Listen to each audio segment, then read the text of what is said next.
Je suis ravie de vous retrouver après un mois sans podcast. Je reviens avec un sujet important. Comment vivre une difficulté? Bon, comme d'habitude, vous allez vous demander où vous êtes tombé. Sur un podcast de psychologie ou sur un podcast nutritionnel. Pour les habitués, vous êtes habitués, hein. Mais pour les nouveaux, vous devez savoir qu'ici, le seul objectif est de retrouver une relation saine, apaisée, avec son alimentation, sans restriction et sans frustration. Et donc, on ne se limite pas à une expertise nutritionnelle. On aborde tous les sujets qui sont responsables de près ou de loin à vos problématiques de comportement alimentaire et de poids. Alors, pourquoi évoquer cette thématique? Parce que tout simplement, les difficultés de la vie, du quotidien, sont à 100% responsables de tes troubles du comportement alimentaire. On se fait juste un point sur la définition des TCA. Dans l'opinion commune, on associe les TCA à 3 comportements: anorexie, boulimie, hyperphagie.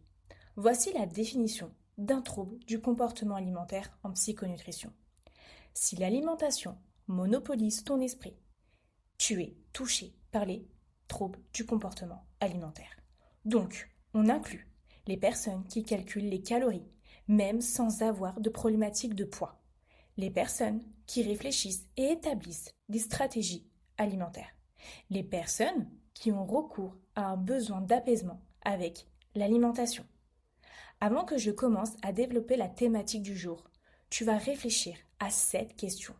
Comment vis-tu la difficulté? Quelles sont les émotions que tu associes à la difficulté? Je ne vais rien t'apprendre, mais la difficulté est vécue comme un obstacle. Les difficultés sont source de stress, d'énervement et de frustration. Les difficultés sont un frein. Face à la difficulté, on freine et on peut même faire marche arrière.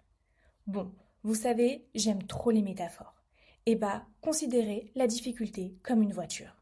En fonction de la difficulté, un certain nombre d'entre nous freineront, ne prendront pas de risques et feront marche arrière pour s'éloigner à reculons de la difficulté. Je viens d'employer le verbe reculer et ce n'est pas un hasard. Si on recule, on ne peut pas avancer. Donc, si on ne peut pas avancer, on ne peut pas évoluer. La voiture ne peut pas continuer sa route.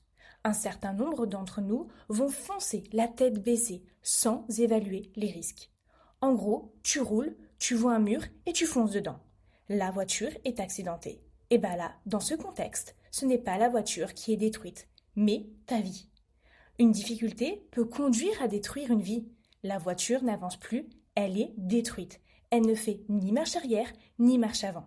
Dans ce cas précis, la vie de la personne est figée. Aucune évolution est possible. Sa difficulté l'a bloquée et a laissé des séquelles. Dans ces deux cas, aucune évolution est observée. Et puis, vous avez un certain nombre d'entre vous qui vont visualiser la difficulté. Ils vont descendre de la voiture, regarder comment est configuré l'obstacle, le contourner, évaluer comment ils peuvent l'éviter en gardant le moins de séquelles possible. Bien sûr que la voiture sera abîmée, mais elle sera passée de l'autre côté. Et de l'autre côté, la route est fleurie jusqu'au prochain mur. Pourquoi je dis jusqu'au prochain mur? Parce que la vie est mouvement, la vie est une difficulté. Et au fond, sans difficulté, pourrions-nous apprécier la facilité? Voilà comment la difficulté devient une opportunité. Voici le principe même de la psychonutrition. Vivre des difficultés, des obstacles dans son comportement alimentaire. Car sans ces obstacles, nous ne pouvons pas être d'une grande aide. Quand je dis nous, je parle des psychonutritionnistes. Vous fournir un programme, des idées de recettes, c'est facile. Mais vous apprendre à reconnaître vos difficultés et apprendre à les contourner, c'est mieux, non? Qu'est-ce que tu vas faire avec le programme? L'appliquer, et puis si une difficulté personnelle ou professionnelle apparaît, tu fais quoi? Tu lâches et tu te dis « je reprendrai plus tard ». Et ce plus tard, c'est plusieurs semaines, plusieurs mois. Et puis quand tu reviens au programme et que tu fais l'état des lieux, c'est la catastrophe en fait. Une difficulté est une opportunité. L'opportunité de comprendre comment tu fonctionnes. L'opportunité d'analyser comment cette difficulté affecte ton comportement alimentaire. L'opportunité de faire différemment. Donc, quand une patiente me dit « punaise, j'ai tapé dans le placard », elle pleure. Moi je dis « super, super ». Mais pourquoi? Parce qu'à ce moment-là, j'ai du travail. J'ai de la matière, comme j'aime le dire. Si tu tombes pas, comment tu fais pour apprendre à te relever? Tu n'apprends pas. Le comportement alimentaire, c'est une expérience quotidienne que tu vis avec ton corps, ta tête et ton cœur.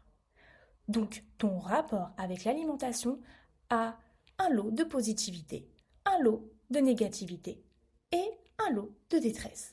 Et derrière chaque émotion se cache une difficulté que nous transformons en opportunité. Que mes patientes vivent un deuil, un problème familial, un problème perso ou pro, elles ne perdent pas. Elles ne se perdent pas. Elles ne sombrent plus dans l'alimentation parce qu'elles ont appris à transformer la difficulté en opportunité.